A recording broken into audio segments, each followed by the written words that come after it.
Hey, welcome to number 5. This is Zoom number 5. This is lesson number 5. We're going to be getting into some more Premiere, but we start every class like we should be doing is by watching some content. And so what better way and what better tent to share than I got former student professional editor Renan sending me some tent to share with y'all. That's content, of course. How has anybody seen anything worthwhile? I'm emailing myself this right now, so let's send that anyway. Anything notable? Did anybody watch anything this weekend that would have had a bunch of editing in it? There were some pretty funny Super Bowl commercials. Super Bowl commercials. What was your favorite one? The Tostinos pizza rolls, Tim Robinson. Oh, the Tim Robinson. Yeah, that was pretty good. It upset my kids though. Yeah, I think that was the goal. Yeah, it was pretty good though, right? All right. Anything else? Did anybody else see the Tostinos roll one? No? No comments, I guess. There was like a really, really bad Harrison Ford Jeep one that was like way too long. Yeah, was that bad? I feel like they do one of those like every year and it's a different celebrity. And it's just like, I love my country and I'm about, the Jeeps are about being freedom or whatever it is. And this one was, I think, by far more. So I think it might have been 2 minutes. Yeah, though 2-minute commercials are rough stuff to do. Especially when it's Harrison Ford at 700 years old, just aimlessly wandering around. What's supposed to be his house is like. He had a dog. I have to say, though, The dog did look a lot like last. I thought it looked like the dog he was with in that one movie or Call of the Wild or whatever. Let me tell you this. Harrison Ford,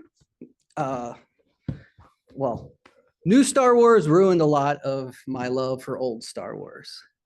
And I used to be a big Star Wars person. Now I actively dislike it. That being said, I am been watching a show called Shrinking on Apple TV. And Harrison Ford is one of the main characters in it. And my love of Harrison Ford has grown immensely to the point where I saw that commercial was like, just made me think of the show I like to watch, which is really funny. So I recommend Shrinking. It's about a therapist, Jason Segel from How I Met Your Mother and all the comedy of like Jonah Hill and what? Freaks and Geeks, yes. But Marshall from How I Met Your Mother, he's a therapist who's going through a midlife crisis. So he's while being a therapist. So that's his wife has died and he's pretty much been spiraling, and that's what it's about. It's good. I like it a lot. Harrison Ford plays his mentor who has Parkinson's, and he's a good actor. Like legitimately, the one thing they always say about Harrison Ford is he phones it in, right, for years and years. And I think that I literally think I'm like watching the Super Bowl commercial. I'm like, oh yeah, that's right. He doesn't have Parkinson's because I legitimately believe it. All right, let's check this video out from Renan, who sent this as an example of editing from, yeah, let's take a look and then we'll talk about it.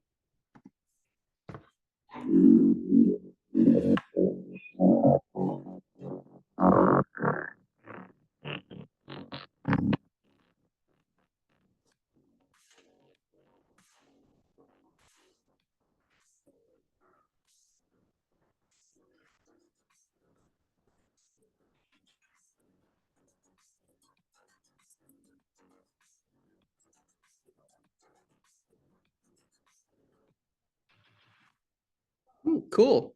Very cool. What do we think of that? It was very quiet on the Zoom side.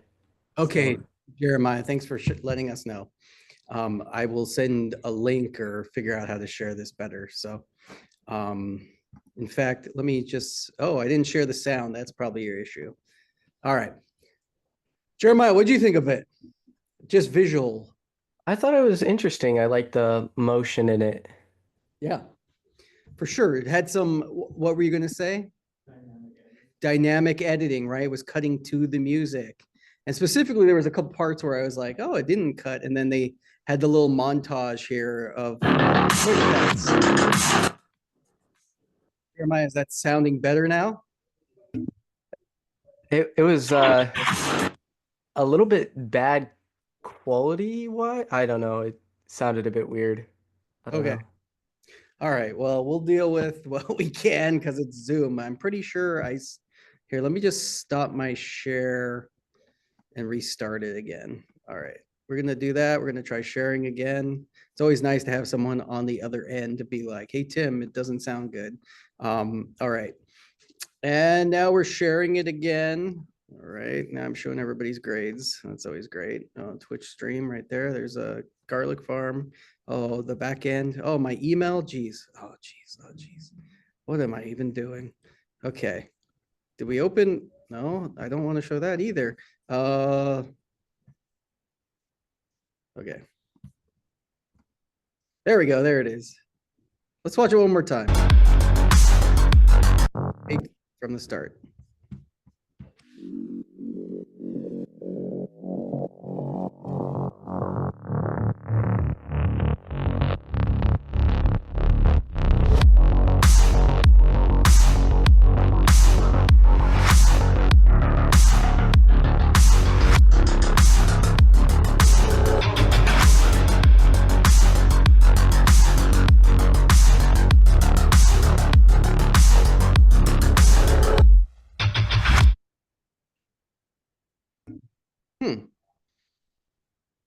It was a lot better with sound.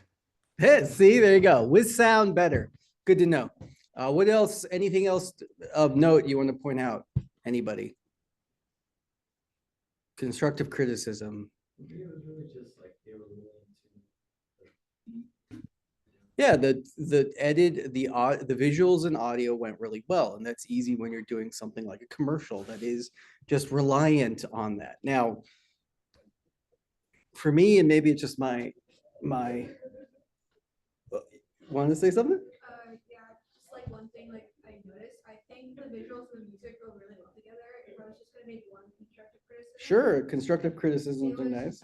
Just had to do with the words that would go over the screen and them some would come in really fast and then disappear really fast, so I didn't really catch what it was saying. At times it could kind of like blend into the background of the visual, so it's a little harder to read. That could just be a me thing, but it was better the second time I watched it around and I was like actively trying to read. Actively trying to read. Yeah, no, I feel like as a viewer, I am a lazy person. My critique too would be, this might be a note from the client, because this is a professional piece that was paid for. So when you are a professional editor, you don't always get to make the choices. Your clients get to add stuff.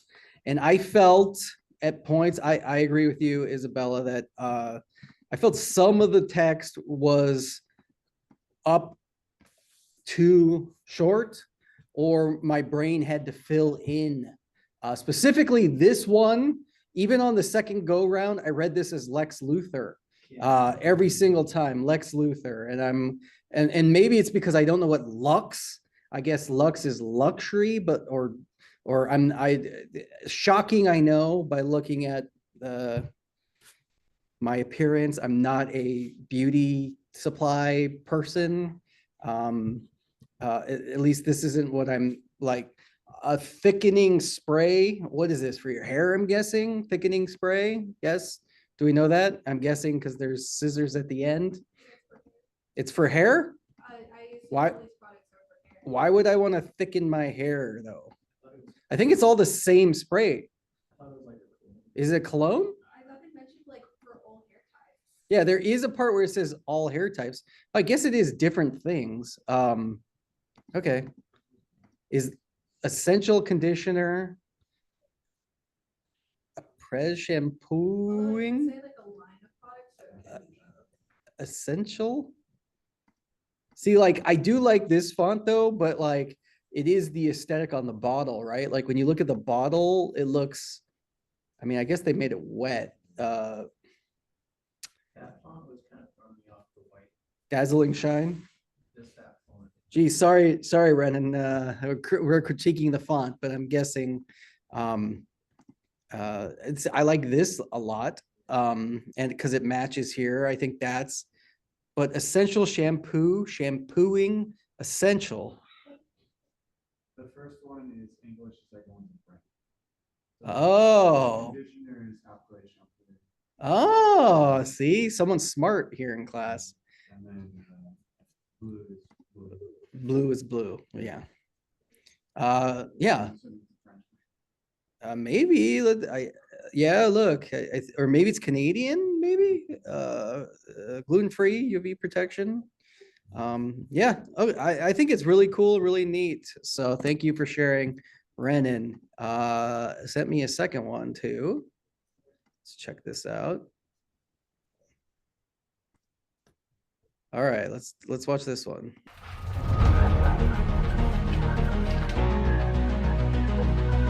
111, 110.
All right, what do we think of that one? Definitely something different. What up, what up? I don't know if this is a rough or whatever he shared it with, but I did feel like the audio edit was abrupt there at the end, right? I think we all felt that constructively. What was cool about this?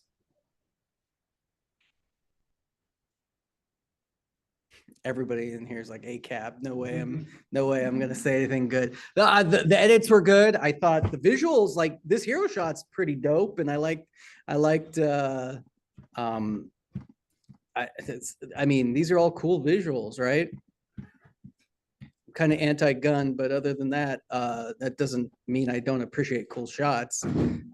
Also, what was used was some NAT audio. What is NAT audio? NAT means natural. Natural audio is just what you record on the scene. So what does that mean? That means specifically like let's listen here.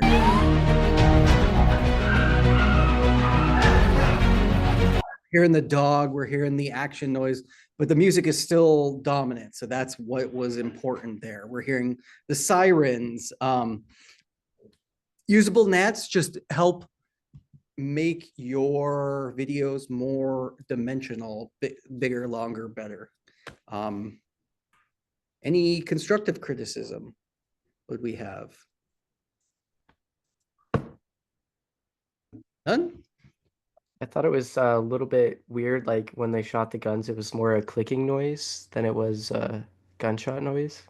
Yeah, well, that's So, actual gunshots sound like. yeah, That's the thing, is that's actual nats of gunshots. Gunshots sound way different than they do in TV because we're trained to think with the foley of the gun. Not all guns sound the same, and I believe they're using. Oh shoot! Come on, man.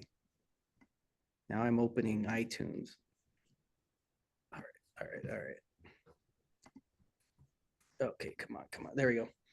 I believe, let's look at it. Maybe they're silenced or something, but yeah, they could have put in that. I don't think necessarily a piece like this. Do you want the brutal gun? I mean, looks like it has a laser scope, but not really a silencer. So yeah. Oh, it's a flashlight. So there you go.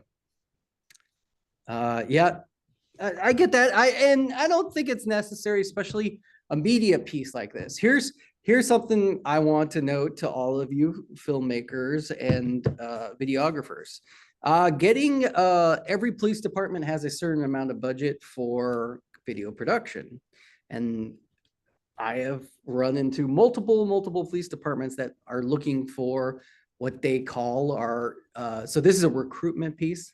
They're trying to get people to join the police department. So you show cool stuff, or they'll make a video that's like a community outreach where it's like, here's us, it's a PR piece where they want people to like the cops in your neighborhood. So it's them with kids handing out stickers, or they usually show the horses, and I've shot both of those types of videos before. So I know that, like, hey, this is a really good piece. Renan, I appreciate it. Thank you for sharing that. I really do appreciate it. Does someone else in class have something they want to share, or notably to point out something that Liz cool video? Otherwise, I'll show something. We're gonna need for all of you to start editing and showcasing your edits, okay? In the future. Jeremiah, did you put out any new videos this week? I don't have your alert. I have one video that I did like 4 or 5 days ago, I think. Yeah? Yeah, Care for us to take a look? yeah, I can send a link. Yeah, Just drop give it in me the one. chat. We'll go with you because I know you're always producing content. Yeah. There we go. Let's see what's new in the world. I currently don't have a base. Nope, I gotta share my screen. And it sounds like you don't currently have a base, so True. no lies detected. All right. We'll probably watch 1 or 2 minutes, okay? I currently don't have a base. And currently, everybody on the server has these massive projects they've been working on. So I have an idea. Most of these projects have a hollow area inside of them. So I'm gonna hide as many mini bases in spawn as I can. Oh, yo, this is completely hollow. We're gonna put the first one right here. A bed and a chest. So now we have base number 1. So I'll place this here, and that is base number 1 completed. There's a lot more places I can hide bases. Namely, right over here, I think is a perfect place for a base, because as far as I know, this whole thing is hollow. There's already a crafting table there, but it's just hollow in the middle. So we could put a base there. So first we put a torch. It already has a crafting table, so we don't need to do that. Bed, and that is base number 2. So that's base number 2 completed. I could potentially make these presents one. That is base number 3 completed. Okay, this one's a bigger base because if I'm correct, this huge shulker box here is mostly for show. So I think it's hollow in the center. Yeah, it's just got redstone. Wow. So basically, we flip down that trapdoor and we can crawl through into the base. We made a base on this side, we should make a base on this side. I think when we're done building all of the bases, we should have a little scavenger hunt, and the first person to find them all wins a prize. What if we hide it inside the mini game? This would actually be so funny.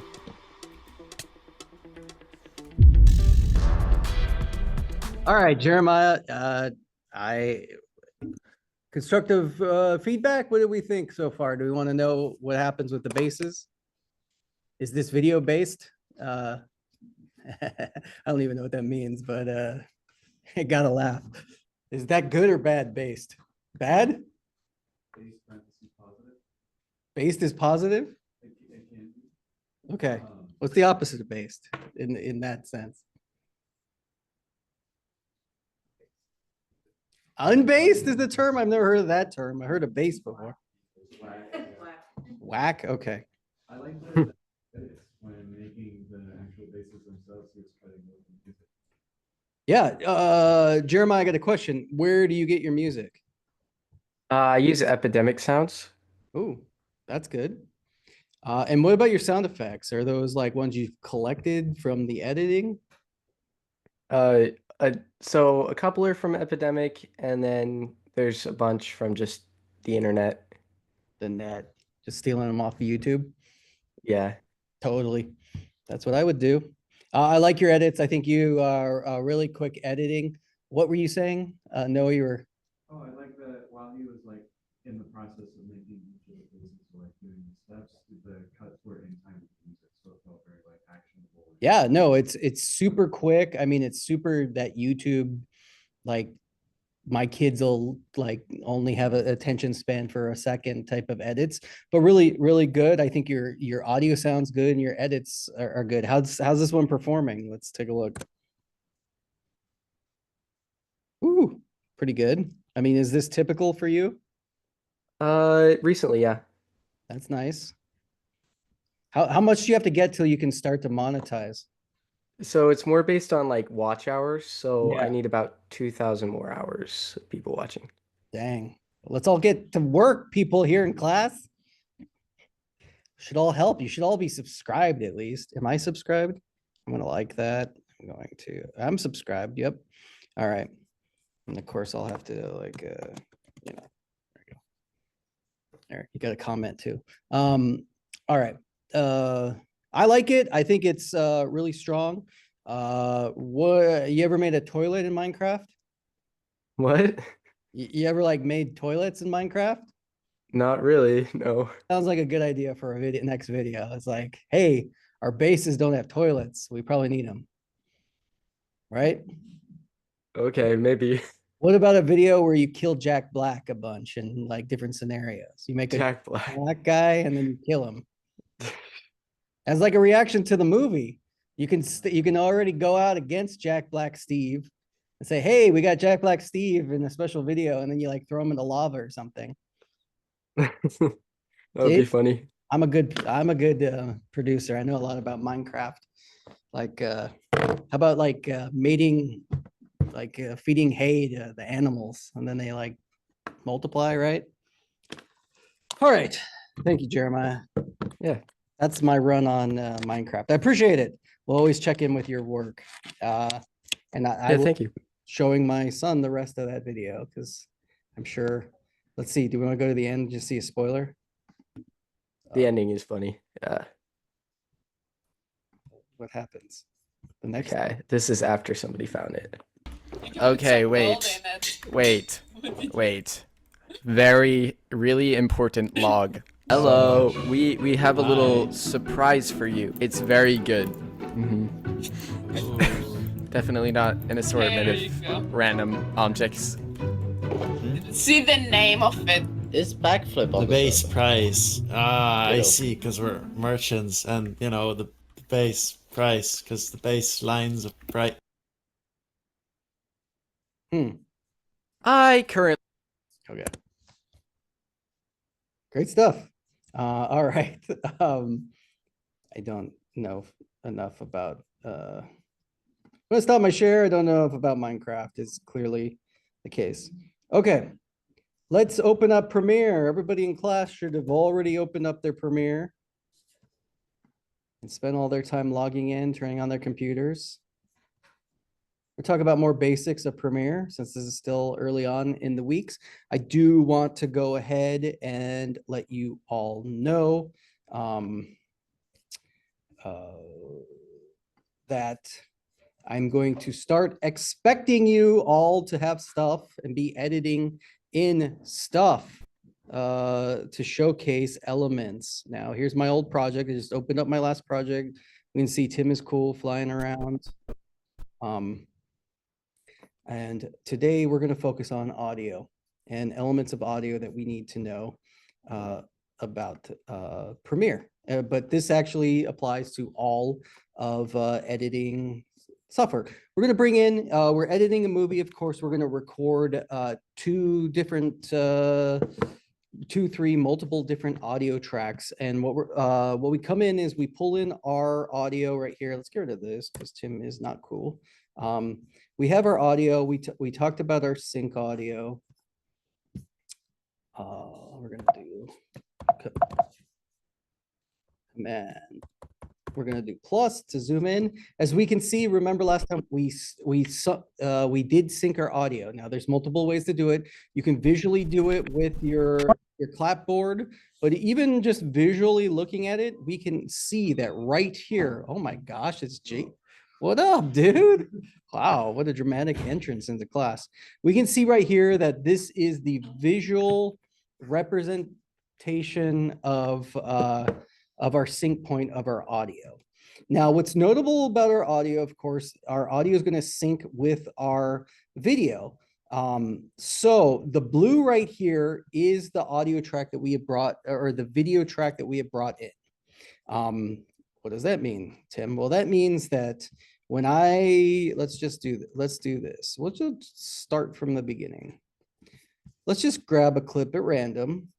We're going to choose this clip. I want a different clip that looks different. Not different enough. All right, here we go. Smoking in bed is cool. I've smoked 2 cigarettes in my whole life, and I tend to put smoking in everything I make because I think it's cool, which is pretty sad. Okay. I think it just looks cool. It like feels like it feels like a movie. Like French films have a lot of smoking in it. Okay, first and foremost, let's click on here. We're gonna control click. We're going to scale to fit the frame. Okay, there we go. Now what I'm gonna do is I'm gonna hit tilde. It's gonna give this here. I'm gonna look. Okay, this is scene 1, shot 3, take 1. All right. Now let's find this in our audio. So we're going to do that by going into the audio folder here and just going to guesstimate. Into the camera or like to the edge of the camera? Take scene 8, take 1. Scene 8. Nope. One said anything for that one, so that's a bad sign. Let's see. Scene 2, take 1. Roll audio. Scene 2, take 1. Scene 2, take 1. Camera speed. Scene 4, take 4. Scene 4, take 4. Wait, we're looking for 3, 1, right? We go quiet on the set, please. Yes. Yes. What? What was called? Speed. Camera speed. Scene 4, take 3. 4, take 3. Oh, come on. Did we not do it? Scene 2, take 1. 2, 1. Scene 3, take 1. Oh, there it is right there. Okay, so good. Now we have it. We're going to drag it down here. Now, of course, with our audio, we can adjust it. And if we make our layers bigger like this, we're going to see the waveforms more. Now, notably, look, we have left and right channel here. Hey, come on in. What up? Left and right channel. So looking up here in our preview window, we can see that this channel has an audio in the left channel and nothing in the right. What does that mean? If we only have one source of audio, what is that called? Mono. It's a mono channel. So if we hit play, we're going to look right here at our. I'm going to turn, well, if I turn here, but if we look right here, this is our audio monitor. What's notable about the audio monitor is we're watching, and we can make the audio monitor much bigger, but we are watching 2 separate channels here. It's a left and a right channel. Well, guess what? We're hitting play.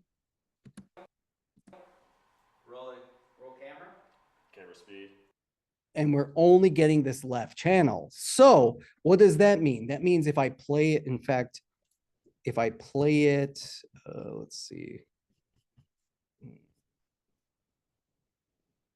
Where's my audio? Software update, that's what. Let's click here again. Oh, you know what I want to do here? System settings. Let's go. Oh no, I want to go into Premiere. I'm going to go to my settings. I'm going to go to my audio hardware. And what I'm going to do is I'm going to change this to our amp here. Yes. Okay. Okay, so we're hearing it out of the speakers here. Take one. All right. Jeremiah, did the audio change for you badly? Sounds about the same. Scene 3. Perfect. About the same.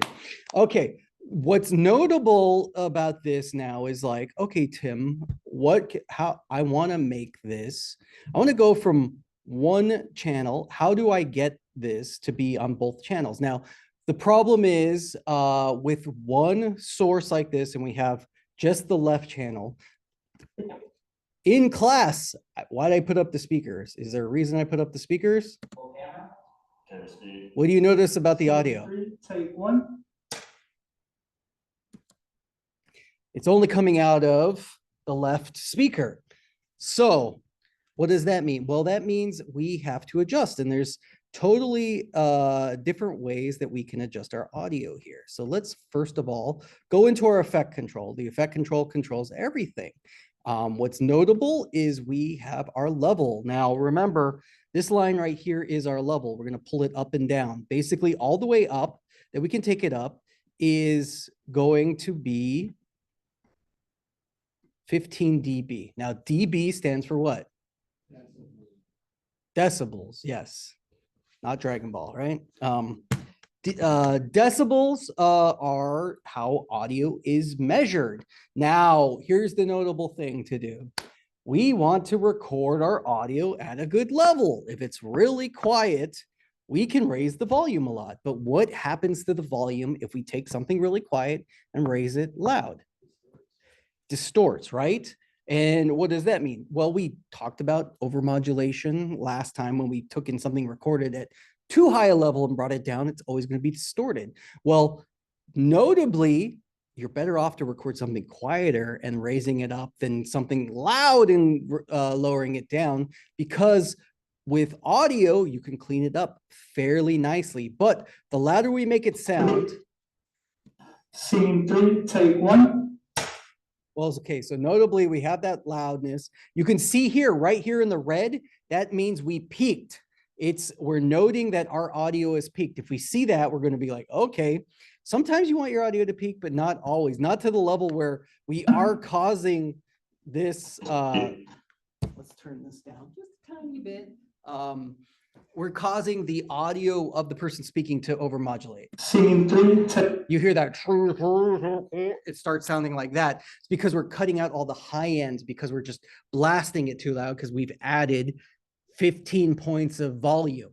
We raise that volume. But see if we have some quiet talking here. You know what they say about Okay, still pretty loud. So maybe let's just take it down a little bit here.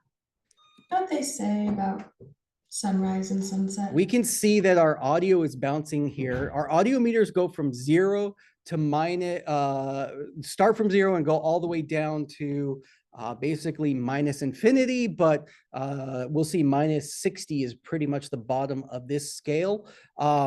We want our audio to bounce somewhere in between minus 12 and 0. You can fluctuate up and down. If you want whispering, you don't want it to be super loud because it's whispering, right? So that's just something to monitor. So when we're doing our audio, now remember also we're going to use our pen tool, which is P. P is going to allow us to do what are called keyframes. I mentioned keyframes before, but in audio, keyframes are super important because I'm going to go back to my selector tool. Take one. What if I want this voice to be the same as this voice? You know what they say? Okay, what can I do? Well, number one, let's raise the level and be like, let's raise the level here. You know what they say about? Still too loud for me. I'm going to raise that down. Let's go about 10. You know what they say? Okay, that's great. But then if I go over here, Scene 3, take. that one's way too loud still, right? So do I split the difference? Do I just take the whole clip and be like, oh, okay, well, now I'm going to, let's. Take one. Yeah, that one needs to be like 3. So let's go in between. No, what would you do? Yeah. Blade out. Let's get the blade out. Okay, the blade tool is the C. on your keyboard, that gets the blade tool and we can make an edit, right? We can make an edit right there. And so what I can do is I can raise the level here, or I can lower the level here, and I can raise the level here. Look, now that there's an edit, we can affect the audio specifically. Scene 3, take 1. And if we jump over here, You know what they say about okay, cool. Exactly. We're going to make an edit and then we can adjust. Or what's another way? Does anybody else know another way without making these edits? Do you want to make an edit every time someone talks? What if I have on one track 2 different voices and I have like this person talks, now that person talks, now that person talks, now that person talks, and now that person talks. Do I want to just be like, okay, you're higher, you're lower, you're higher, you're lower? Is that something I want to do? You can. In fact, an easy way to do this is, let's say I'm like, okay, person one's at this level and person one's at that level. And I know I want to go back to this person. Well, what I can do is I can go over here to my effect control and I can select the volume and I can hit Command C, which is copying that volume. And then I can go on the clip and paste it here. And in theory, it was supposed to work. Are you embarrassing me now? Let's see. What did I do there? It should just be that one. Did I do it wrong? Oh, is it because I keyframed it already? Well, let's just get rid of that.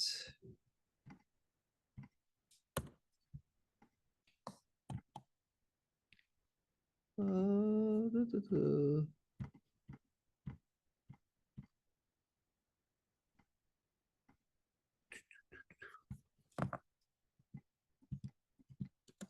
You know what they say? Well, let me just see a second. I pasted that on there. It should do that. Okay. Okay, maybe it didn't work. So let's not look at that right now. Let's go back here and check this out. The paste for the volume should have worked. But that being said, let's take a look.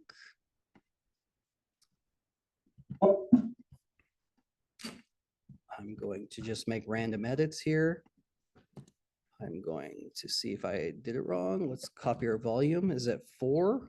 Actually, let's make it go all the way up to 7. Let's click there. Let's click over here.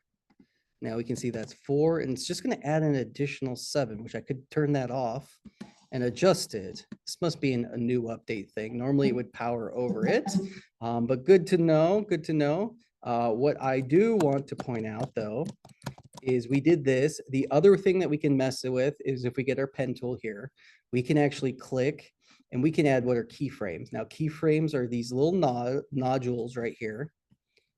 You can see these blue lines, which are basically anchors for data points. And what does that mean? Well, looking in our edits here, we instantly see these keyframes where I clicked and hit the pen tool is I'm making volume points. So what does that mean? That means I can click here and I can actually lower all of the volume right here.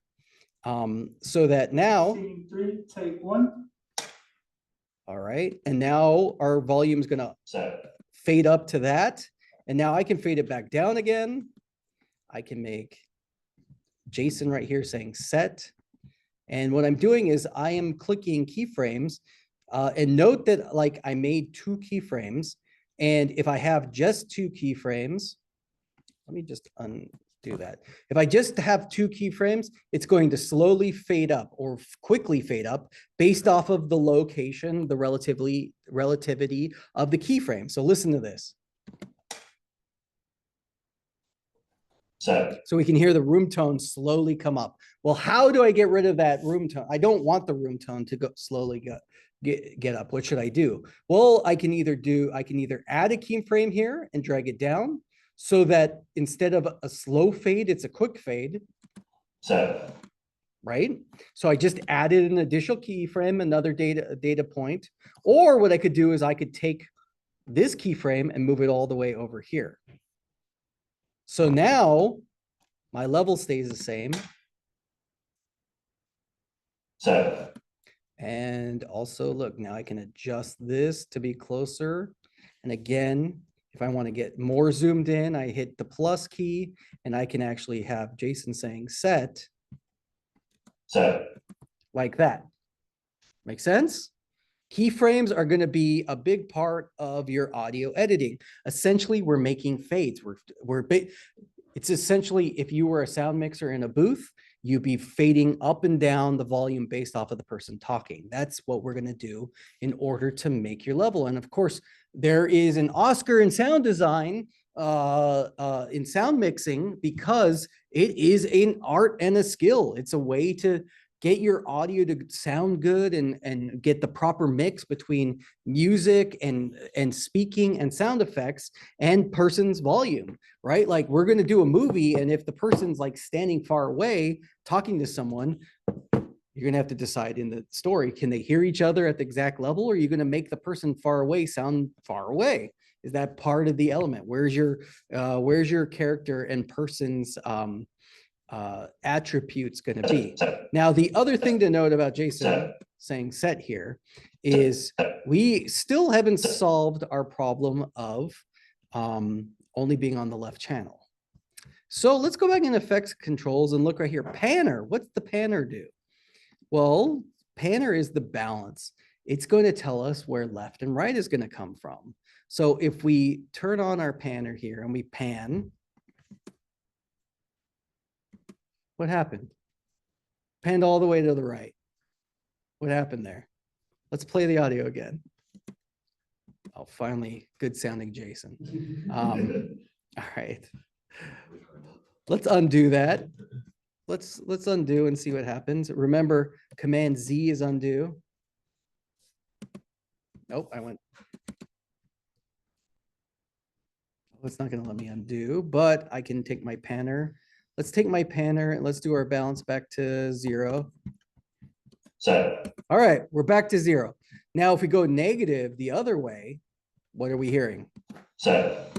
Okay, we're only hearing the left channel. So negative is left, positive is right. Now, it's basically we're taking all of our audio and sending it out of, we're pulling from one source and saying, that's the source. We're panning all the way to the right. Well, our clip here doesn't have any audio on the right channel. So when we pan all the way to the right, we're only hearing out of the right. So we're not fixing it that way. How can we fix it though? Well, maybe let's take this clip and, okay, if my channel's only got that, what if I copy and let's go down to this clip and let's turn off these layers here. Let's only have this active layer, and let's go to the front and hit. Oh, we got to turn this layer on right there. There we go. Now that layer is active. And what am I doing? Why isn't it working? Let's copy this. It keeps layering it on the same layer, which it shouldn't do that. Let's just take a look and see. Okay. All right. So now I took my layer and I put it on 2 different channels. Okay. So now it's on 2 different channels in my audio. It should be on left and right, right? Yeah, sure. Let's take a look. Team 3, take 1. I'm only still seeing it on the left channel. Why is that? Well, we have a stereo. Our audio here is stereo. It's not a mono channel. It's a stereo channel. That means it's always going to be left and right combined. So if I copy and paste it on, put it on another stereo level, look, we can even see that it's a stereo level because it says L and R right here. L and R left and right combined. You can work in a mono project as well. You are going to have to select that when you create your program. And in fact, look, we can see that when we brought in our audio, when we brought in our video, it actually did separate it into multiple channels. So that means our camera came in with channel 1 and channel 2, whereas our audio source is a stereo source. So that means that they are linked together. Okay, so we drew this into here. What can we do here? Well, what I'm going to do is I'm going to say, let's go into our effects. Let's go into our audio effects, which are right here. And look, we have balance, we have mute, we have volume, we have a whole bunch of different things we want to do. I'm going to say fill left with right, or fill right with left. Now, if I choose my fill right with left, I'm going to put this in here. Scene 3, take. So I did fill right with left. Scene 3.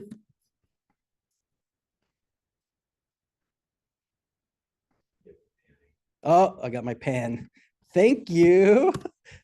I was like, this only makes me embarrassed when Scene 3, take 1. when I'm on this Zoom. Okay, so now we can see it basically created a stereo pair. What does that mean? All we did was copy, we mirrored it. So the fill, the special fill tool is going to be useful if you get into this situation, right?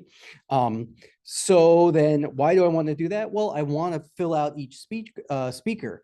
Maybe you want to, maybe you want to design it so you can only, you ever like watch a movie and realize like, oh, they're doing stereo mixing where you hear the footsteps walk, and like if it's in your earbuds, it comes from one area. Well, that's what the panning will allow us to do, is we can now go in and do that type of mix. We'll go more into the advanced editing, but I just wanted to introduce these elements of the audio. Of course, with the layers, we can actually bring up the audio track mixer. Now check out this. This looks a lot like, anybody familiar with an audio soundboard will note that the track mixer here is a way that you can go through and watch your final project and actually. Yeah, all right. Roll audio. Roll camera. Camera speed. So we can see that, like an audio mixer, we can see all the channels working all at the same time. So I can actually walk through, and you know what, while we're at it, let's do this. .wave. Holiday version B sounds good to me. Sure, why not? All right. Well, I don't want to do that. I want to go down to the bottom. I'm going to unmute that audio. I'm going to click. We're just going to bring in a random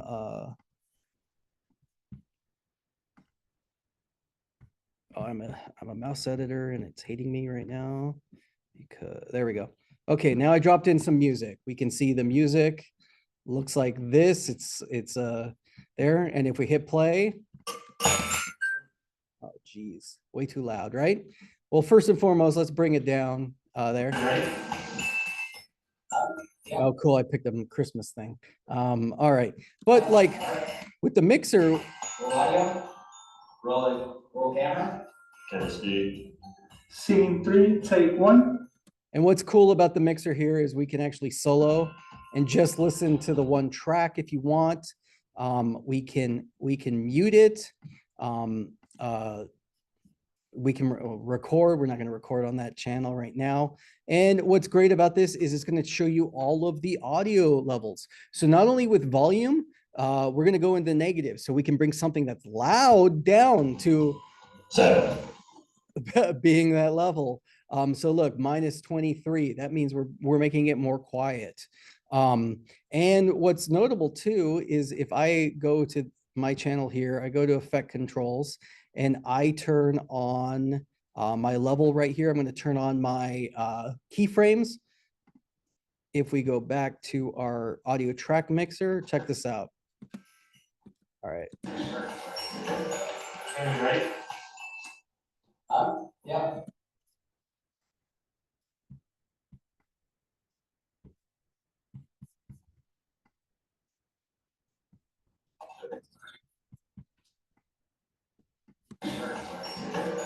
Right.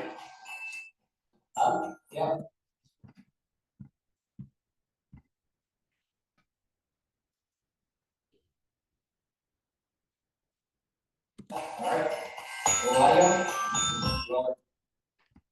All right, our mono mix is right there. I'm just going to pull this down and show that it's Scene 3, take 1. We can see that it's noting this. Also, you can loop it. If you were working on a very specific area, we can click loop. So let's do this, and I believe it should loop.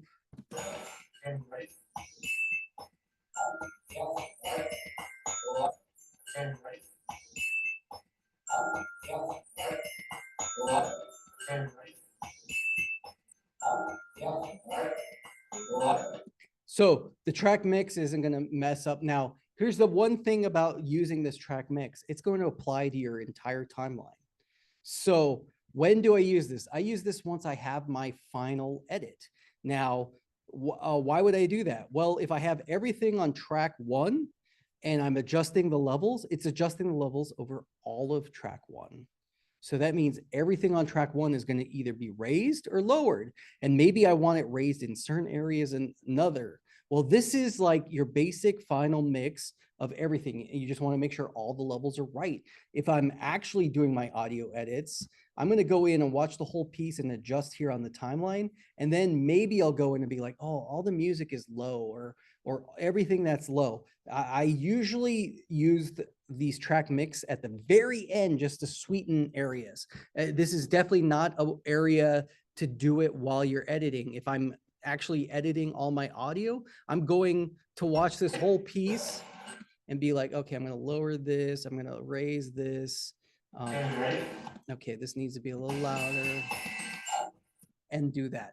Now, in the edit process, when do you do your audio editing? Well, for me, it's a multi-layered piece. I do my audio editing as I go, but then I'll finish. Once I'm done with my picture lock, I'll go through and then do a sweetening. Why do I do that? Well, because you're going to watch your edits over and over again. And you can spend a lot of time on audio. What I want to do is I want to spend as little time as possible getting the best project possible. And that means I'm going to spend all this time and maybe I cut 1 second, 30 seconds, 2 minutes, 5 minutes. I'm going to throw away 5 minutes of work that maybe represents, 8 hours. I don't want to spend time doing something that ultimately isn't going to be in the finished piece. So with audio, I tend to do my audio and coloring last because I don't want to waste time on stuff that might not even be in it. It would be like if I went and I leveled all of my audio of my rough just to go and cut things out of it and being like, oh, okay, well, obviously we spent a lot of time of Jason saying set, but that's never going to make the piece because that's not even in what the actors are saying. Does that make sense? I do this in this order: picture, audio, and then finesse. Okay, so do your picture lock first. You can audio, but what does that mean? Does that mean like, okay, I'm going to just do all my images first? No. Before I even do my picture edit, I go and I sync everything because I want to have syncing your audio after you picture edit is a fool's game. Why? Because you don't have the audio reference here, right? Like if it's your picture edit, there's no way you're ever going to see your slate. So what I will do is I will lay things down. Let's get rid of our audio and imagine like here's our cut. Okay, I synced my audio. Remember how we sync audio? We either visually represent. Let's go here. We either did a visual representation of the edit. And in fact, let's just delete all of this. Let's pull this down. Now we're going to select all of this, and say Control synchronize. It's going to there. We saw everything jump to the slates clapper right here.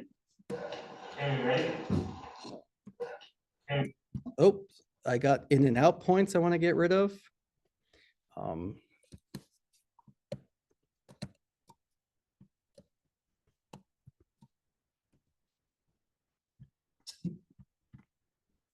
turn my looping off. That's the problem. Scene 3, take 1.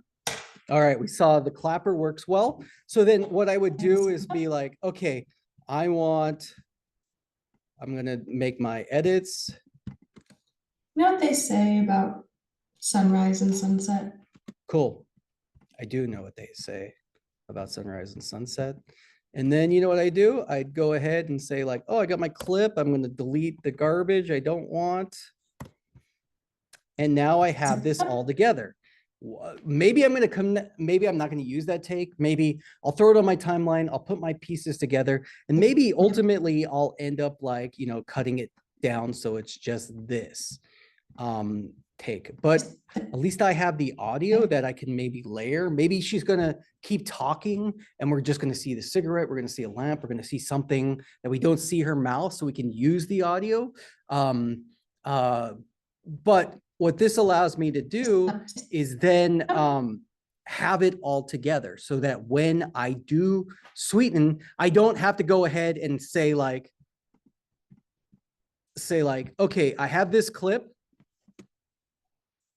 Now I have to find the sync point for that. That's a lot harder, especially being like, well, what's the take? Okay, well, maybe I can take this clip and drag it out and be like, where's the slate? Okay, this is going to be a nightmare to find the slate. Oh, I found the slate. Now let's find the audio. Okay, we can go back into our project and remember what, okay, let's undo this and just double click here. Now we have the audio, it's 859, okay. This is not, this, I'm just showcasing a backwards way of doing this. 859, okay, now we have the audio here. Well, guess what? I can select here and I can say synchronize. This might work, it might not work. If it works, great for us. Oh, look, it worked. Perfect, it worked for us. It's not necessarily, sometimes if your data is too small, it'll be like, I can't find the match. In fact, here's a good indicator of when it doesn't work. Let's sync it to this.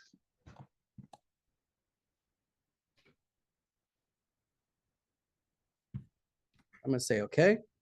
Hey, look, nothing happened.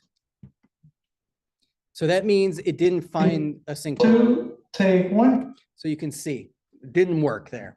So that's going to be something. If something happens, it's maybe there's not enough reference points. So I would like, I don't know, pull my audio, my reference audio bigger to give the computer more opportunity to find the sync point. But that slate is always going to be your best bet to find that sync point for the computer. It's a high mark that sounds like nothing else in your scene.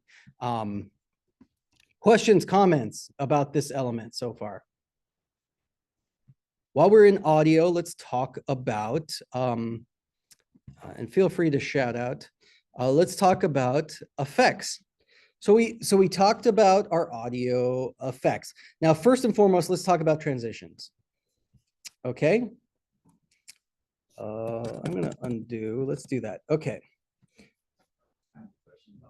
You got it, dude. What's up? So like whenever thinking of sound, whenever using film, Yeah. like how would they sync? Like, did they have waveforms like that? It was the clapper, so they heard the clap. Could they see the waveforms? No.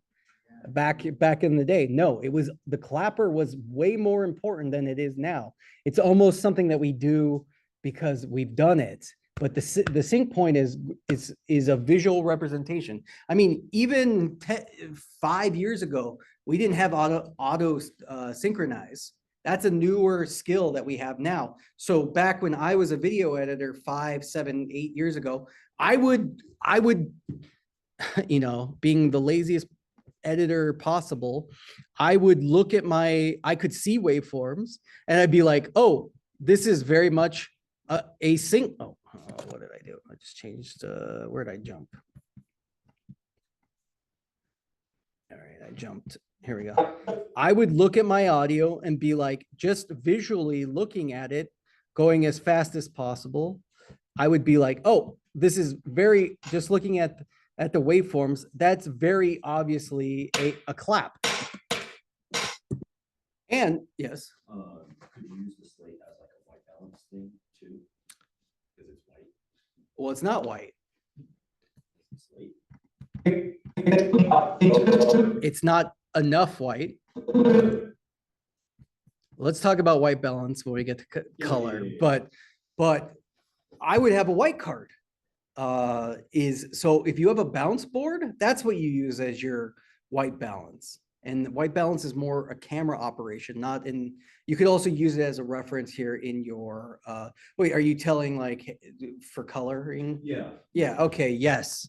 Because, sorry, I was thinking more about like, we used to color balance our cameras, which was a thing I had to do when I was a student. Okay, so what Jason's saying right here, and white balance, we'll talk about this when we get into coloring next week, is basically when you're coloring your video, you're going to need a reference of what is the room tone color of white. And what does that mean? Well, in video editing, when we're recording off our camera, our colors are affected by the type of light bulbs we use, the location we use, if it's sunlight versus fluorescent versus incandescent light. All of those have different color tones. And we balance our cameras based off of the type of lights we use. But sometimes we don't do it properly, or we use combination lighting, or things just don't look right. So then in our edit process, we're going to have to colorize things based off of that. And what does that mean? Well, I can shoot a scene with 3 different cameras and they could all have different color balances. And how do I go about matching that? Well, the slate does have basically something that is white in the image that is lit the same way as anything else in the image would be. What does that mean? You can use your slate and choose an area of the white, like what I'm pointing at right now, as a reference for your color balance. Again, thank you, Jason, but you're about a week ahead of the game. We're talking about audio right now. Other questions? Yes, Jason. Can you, Motion graphics, that's not today. Can you auto sync in the bin now, or has that been added in Premiere? Auto sync in the bin. I don't know if that might be an update, but Because yeah, I'm not trying to diss. it's fine. I'm not gonna be offended. You could just go and highlight all your clips and audio, and it just says auto sync clips, and then you could just mass sync your audios together. If that's new, I hadn't read it yet, but that's not gonna put it against it. So let's see.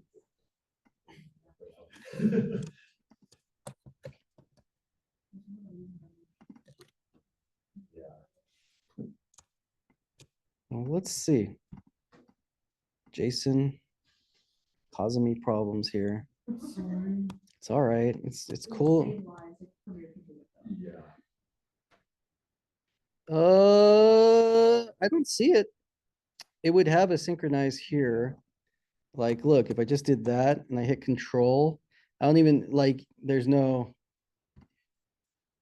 bro.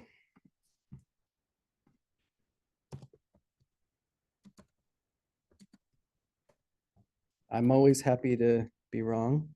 Sync project bin with local folder. Here's some objects to sync my project bin with no.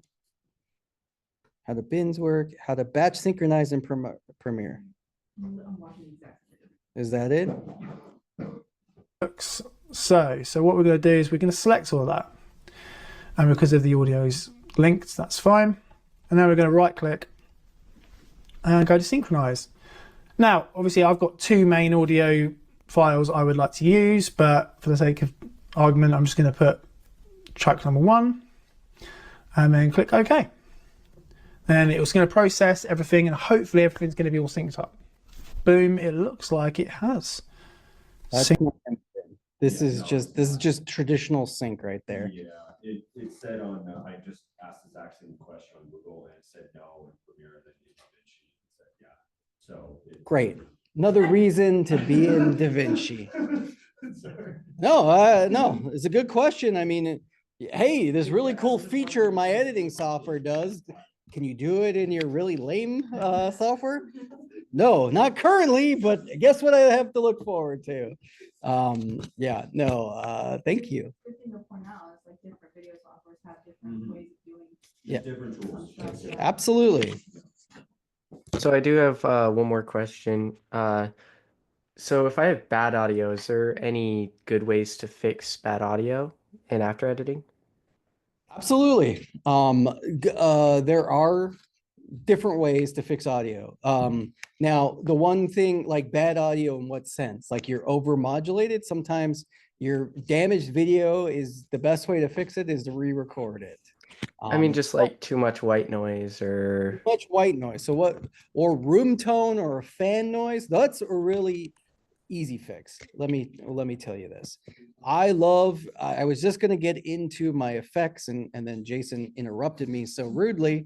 But my audio effects here, we have Phil, that's why I'm only seeing it. If you type in something to find like cross, okay, there's my cross there. When you do a search or look in these things, they won't show up. So make sure you clear that. If you can't find stuff, you're gonna find it here. My effects are gonna give me a bunch of different options here, and transitions are the other element. Well, let's answer your question. I love this one right here, noise reduction restoration right here. I'm gonna click onto that.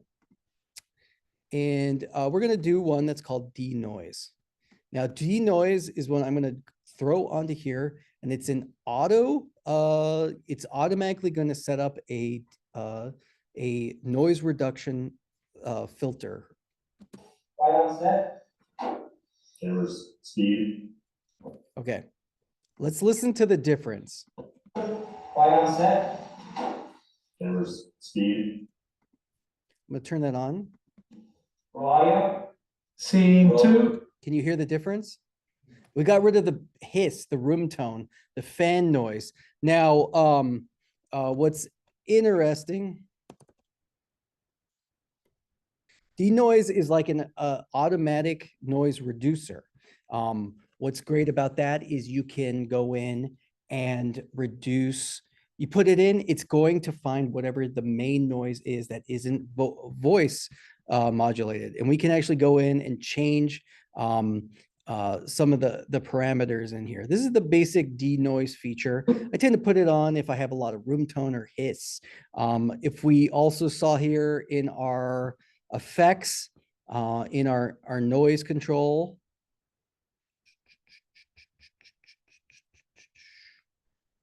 let me find, where'd it go? I'm in video, that's why. Gosh, we haven't talked about those yet, Tim.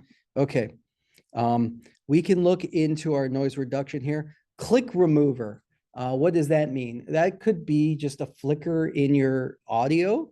You could put that in automatic click remover, de-hummer, de-noise, de-reverb. The noise is going to, reverb is like a reflection of audio. We can remove it. Now, let me tell you, these are fine in Premiere. Now, if I really want to deep dive and try to really correct my audio, I open up, I'm going to like click on my audio here, and I am going to use a tool, which is going to say edit clip in Adobe Audition. This is a more powerful audio editing tool. This is one where it's like, hey, I have this really bad noise and the basic sound, I can't get rid of it in my Premiere with the editor. And actually, look, now we can see the waveforms really well. We can see that it's still only on the left, and Scene 2, take 1. and it's only coming out of those speakers there. So let's go into the setting and do hardware. This is another Adobe program that you can access. What's hardware? Let's put this out through our speakers here. Say okay. Okay, so what's great about this is I can actually go in here. I can zoom in and look and see. Basically, it gives me a whole bunch of more technical options. If you're more audio savvy, we'll get way more into this, but getting rid of noise, I love this because I can look at this and be like, oh, hear this? This noise right here is all throughout my audio. Now, this is a bad cleaning clip, but let me show you what I can do. I can actually select this. Okay, we can listen to that there. And we're going to do this and we're going to teach this. We're going to go into effects. we're going to go into noise reduction, and we're going to say capture noise print. Now, what does that mean? That means I'm selecting this area and I'm basically telling this whole clip, this is noise. So then what I'm going to do is I'm going to select and I'm going to go into this noise and I'm going to say noise reduction. Now, what's awesome is it will show me the noise versus audio. So what I'm going to do is I'm going to hit my space bar. It's going to play the entire clip. But what's notable is it's now reducing that one noise. Which if I hit output only, we're listening to everything that it's going to filter out. Now, what's notable is we can control how much the noise reduction is and how much to reduce it by. So if I go 100%, we'll never hear that noise. But what if that noise is under your person speaking? You have to figure out that balance because we're essentially removing this really bassy noise, this really tinny noise, a different level. Now, are we going to take it out of your person's voice perfectly? No, it's going to remove part of their voice. Hopefully not as much. For example, all right, we're moving on. Let's go in here and look. I'm going to do my noise reduction again. I'm going to loop. All right. So listen, we're on output only. So if we hit apply, everything that we're hearing right now is going to be reduced, which means removed from our clip. So it sounds like our people talking like quacking noises, right? So maybe we don't need to reduce it as much, or we can change the frequency, you know, how much of the level of the frequency. Sounds like all this weird rubbing that I don't want to hear in my clip, right? And so we can actually see this is a visual representation of the green is how much is actually going to be reduced, as the yellow is the representation of the high and the low. So I'm going to actually pick out, so you can see we go 100%, we're losing some of the voice. Even at this 40%, we're losing some of the voice, but that sounds okay to me. All right. So now if I hit apply, what? I screwed it all up. Well, what happened was I had output only on. So I basically removed everything but the output. So let's undo that. Now we're going to go noise reduction. Let's do, since we already captured the noise print, it's going to remember that. And now I have to remember to turn that off. All right, right on set. It was speed. Audio. Scene 2, take 1. I'm going to apply. And now we can see that just looking at our waveform looks different than it did, right? We can see that we removed a lot of we for sure can't hear any hissing, and we removed part of that noise. Now, what's notable is, okay, this for sure, Jeremiah got me on a tangent, but for sure we can talk about how this is something that I would do if I'm trying to, I got this clip, but I want to repair it. I only use this if it's something necessary. I don't go through and do this with every single clip. I do this when it's like, oh, I recorded, I didn't realize there's air conditioning in the background and the denoiser's not working. Now, what's great about Audition is I can save my audition here. Now, remember we were in Premiere and I said, send it to Audition. Did you see that this just flashed? Well, that means that check out these waveforms here. It was speed. Audio. Everything that we did in Premiere, because we said send it to Audition, automatically transfers over to Premiere. So we're working in two separate programs, and check this out. Let's go into here and let's destroy this. I'm going to go into a favorite. I'm going to do amplitude. I'm going to just amplify everything, which is adding gain basically. And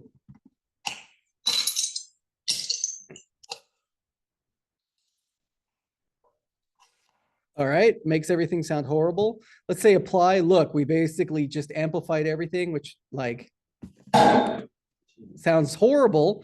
Now I'm going to save here. And what's notable is the second I go back over here, check our waveforms just automatically update. Now they're all these horrible noises. Oh, Jesus. Wah! Okay. So guess what? Command Z, undid that. We can still have it over here and say Command Z and then save it there. Okay. So that's always, and then we'll go back and we should have our other audio. Scene 2, take 1. But it is the version where we did that noise reduction. So Audition is a really powerful tool. If you have the Adobe Suite, Audition comes with it. It's one of the two. You can, it's called like a recursive audio element. And it'll always draw from Audition. Even if I close Audition, we're gonna just keep our audio as is and we can always send it. Remember, control click, and all I did was edit clip in Adobe Audition. Make sense? We can also do that with video with After Effects. I can send my clip to After Effects. I can edit it in there. Now, my only note would be Audition, good. After Effects, I usually tend to edit in After Effects and then import elements to After Effects. I think it strains your RAM too much to actually work with a live element in After Effects.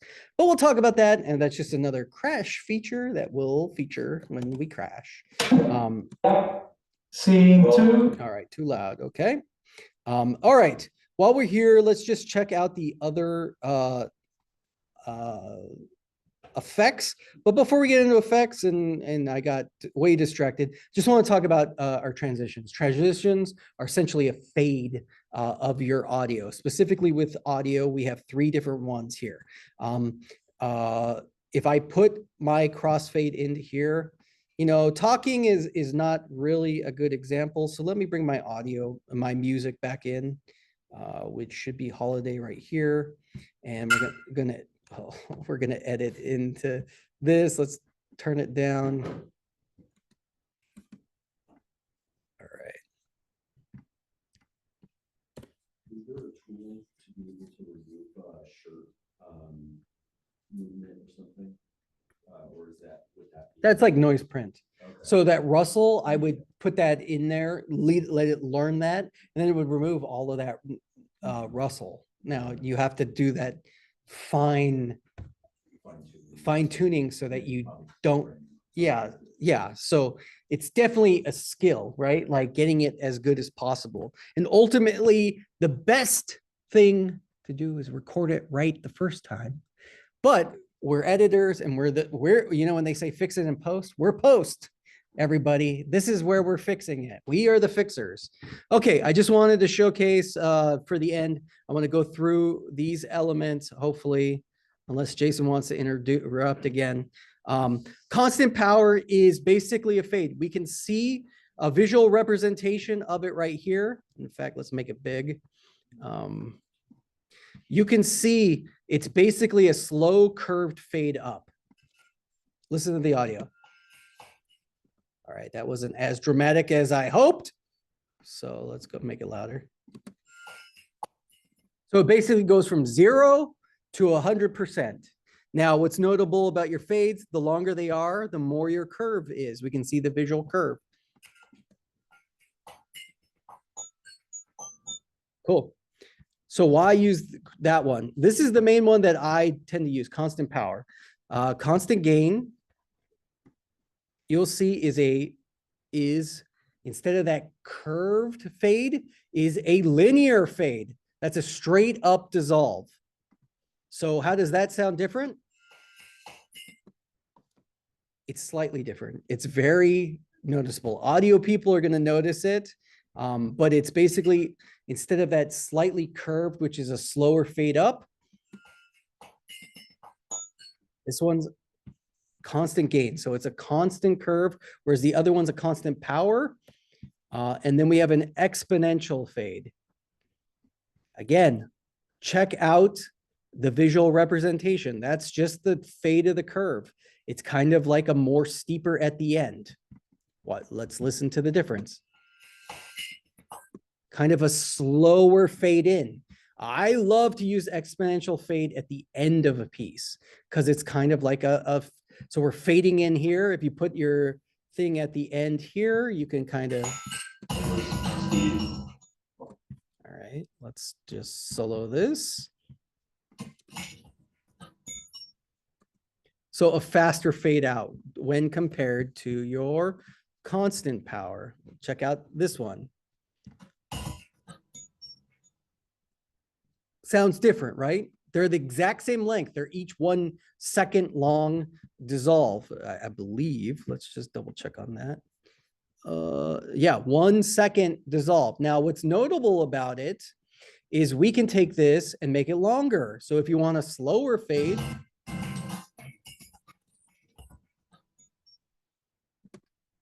you're fading in and fading out of music.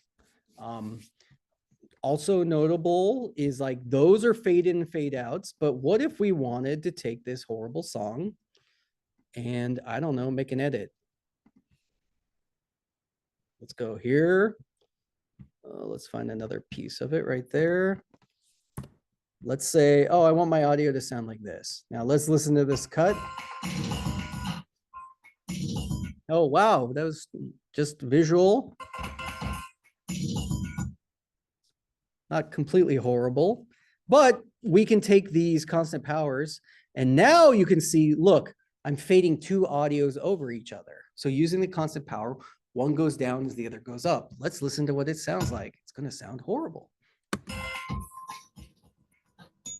Well, it wasn't as bad as I expected because I made my edits better. But what's notable is something like this. Maybe I'd make a really quick fade so that this feels like a Nordstrom commercial at Christmas time. All right, what happens if we make it longer? Is it more notable or less notable?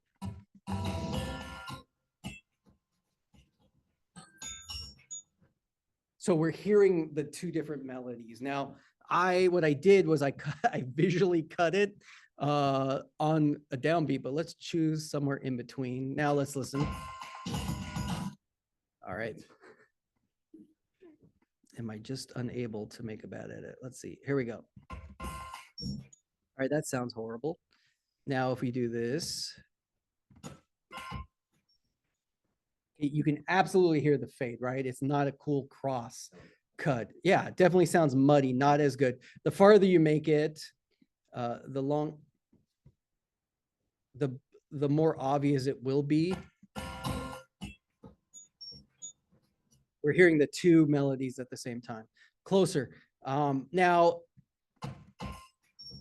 why am I doing this? Why am I editing the music? Well, let me tell you, editing the music is really important. And I don't know, Jeremiah, if you do this with your videos, but for me, number 1 issue I run into new editors and new filmmakers is they cut to the music, not the other way around. Now, I told you dynamic edits, let's cut to the music, but I see a lot of people turning in like 3-minute videos that should probably be 1.5 minutes.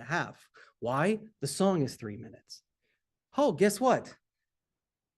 The song, no offense to song makers, but songs are patterns, right? And you could, most of the time, just like take part of it and remove it and slap it together. And you can make a really easy audio edit, or at the very least, I like to take the very last like sting and add that sting somewhere in the middle of the song. Why? Because I'm cutting a 15-second, a 30-second. I want your music to serve your piece, not you serve the music, if that makes sense, unless you're doing a music video, right? Sometimes the music is what's important, but for the most part, our visuals and our stories are more important, and we can use fades and we can cut our audio, cut our music to make that piece. All right. I've talked enough for today. I'm going to stop the edit because we're only supposed to go to 35.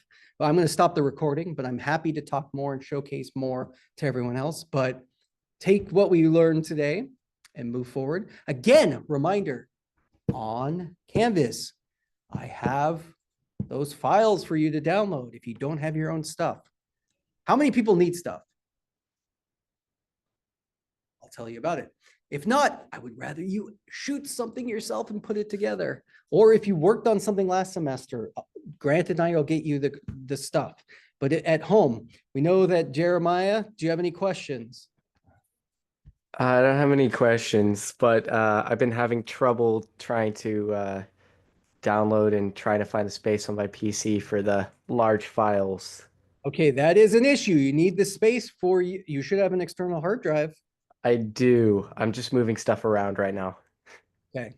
All right. Well, absolutely. And if that's not what you want, I mean, you also, you want to learn how to edit movies. So movie footage is probably going to be good because you definitely have Minecraft footage. Jeremiah, my question to you is, will you ever be like a little person in the corner of your videos? Is that going to be something you aspire to be? I don't know. A lot of people are weird on the internet, so I agree. That's why I'm asking. I was just wondering, that's another element to have to worry about then, is making your, your avatar or whatever is going to be in the corner of Minecraft. Right? I know my kids watch Minecraft YouTubers, and sometimes the people are like, hey, I'm here, like that type of thing. yeah. Cool. All right. I'm saying all this. Did I even record? I don't think I recorded today. Oops. Oh, no, look, the recording is going. All right. No. It's warts and all. All right. Well, we're going to do the recording. Remember, if you're at home viewer, please reach out if you have a question or comment. You don't have access to the stuff. Also, I want to say this is, please remember to log in and do your discussions. I expect everybody, once we're done, to do 5 minutes to get your credit for this week. Please and log in. All right, I'm going to stop recording now. Please reach out. We'll see you on Wednesday.